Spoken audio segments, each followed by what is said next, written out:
A wall of a mile-end building collapses just as the fire department was inspecting it.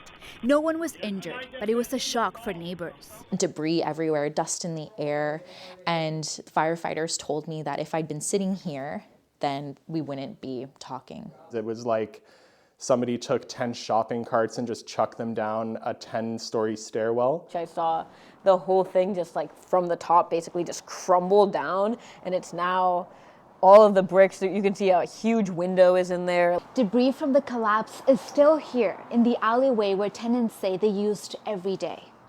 Definitely very upsetting. And I think that if anything had happened to anyone who lives here, I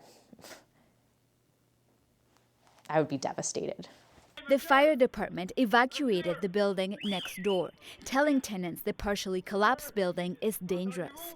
Tenants say initially they were told they will be able to come back in 2 days, but almost a week later, they have no news. It feels like I don't really have any home base. It feels very up in the air and just like super uncertain, which is very stressful. In a statement, the borough says the owner of the building applied for a demolition permit in May 2023. But when it asked for more documentation, the owner abandoned the process. The borough says without a response, it took matters into its own hands and boarded up the building in the spring of 2024.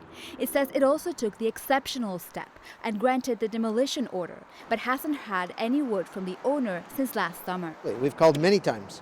He does not return calls. We were hoping that the tenants can come back into our building and live a normal life.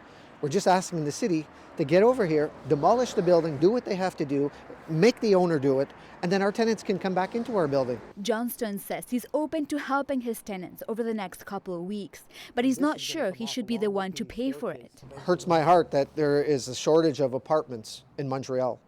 This building is empty, and now our building is empty.